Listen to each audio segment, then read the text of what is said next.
You feel it in your knees first.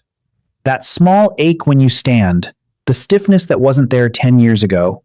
In the modern world, this is treated as the beginning of a slow fade, a signal to step back, slow down, make room for the young. For almost all of human history, it was the exact opposite. For roughly 300,000 years, growing old was not a burden on the group. It was the group's single greatest weapon. The gray-haired figure sitting closest to the fire was not a mouth to feed. That person was a library, a map, a weather station, and a medicine cabinet, all walking on two tired legs. But here is the strange part. For most of the deep past, almost nobody got the chance to grow old at all. So what changed? And why did that change rewrite the entire human story? To understand it, you have to throw out the cartoon in your head. The one where every cave dweller drops dead at 30, hunched and toothless, before they ever see a gray hair. That cartoon comes from a number that gets misread constantly. Life expectancy. When people say ancient humans had a life expectancy of 30, they are not saying everyone died at 30. They are reporting an average. And averages get crushed downward by one brutal fact of the ancient world. So many babies and small children died that the average gets dragged toward the floor. Strip out childhood. Look only at the people who survived past the dangerous early years. The picture transforms completely. Anthropologists Michael Gurven and Hillard Kaplan studied this directly. In 2007, they pulled together survival data from hunter-gatherer and forager-farmer groups around the world. People living without hospitals, without antibiotics, without any of it. They found that someone who made it through childhood often lived into their late 60s and 70s. The most common age of death for adults sat somewhere around 70. 70, without a single doctor. So old people existed. The question is how? How did a frail human body, in a world full of predators and starvation and broken bones, survive long enough to go gray at all? The first answer is almost uncomfortably simple. For a long stretch of our history, most of them did not. Two anthropologists, Caspari and Sang-Hee Lee, went looking for grandparents in the fossil record. Their method was clever. They examined the teeth of ancient human remains because tooth wear reveals roughly how old a person was when they died. Then they counted how many individuals lived long enough to be old enough to be grandparents, compared to how many died as younger adults. For most of human evolution, that ratio was bleak. Old adults were rare. Then, around 30,000 years ago, in the part of the Stone Age called the Upper Paleolithic, something extraordinary happened. The number of people surviving into older age suddenly exploded. For the first time, grandparents became common. Think about what that means. For hundreds of thousands of years, the human group was mostly young. Then, almost overnight in evolutionary time, it filled with elders. And that population of elders did not just sit by the fire, they changed the species. Here is the idea that ties it together. In a world with no books, no writing, no internet, where did information live? It lived inside the oldest skull in the camp. Imagine a drought. Not the kind you read about, the kind you are living through, mouth dry, children weakening. Every familiar waterhole has turned to cracked mud. The young hunters have never seen anything like it. They are out of ideas. But the old woman has.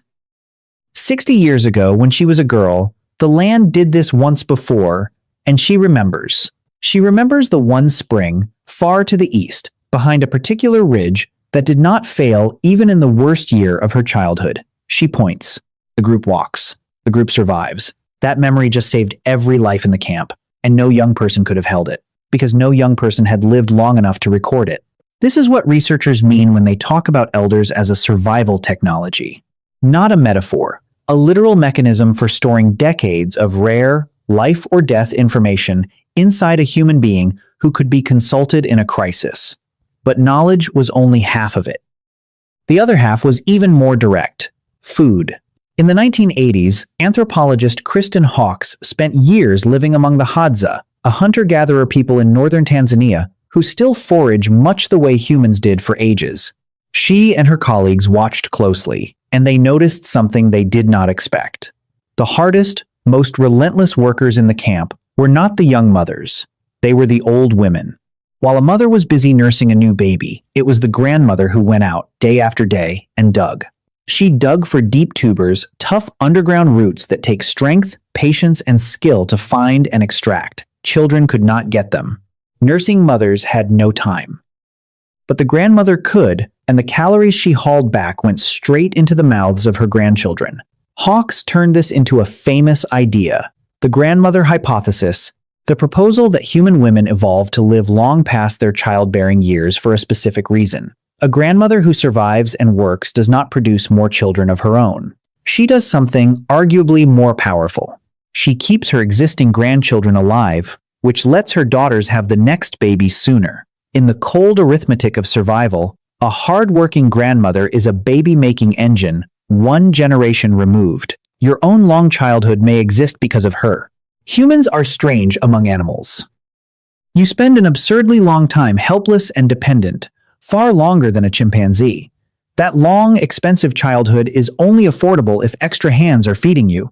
Often, those extra hands belong to someone with gray hair. Now hold that thought, because the deep past has one more surprise: care.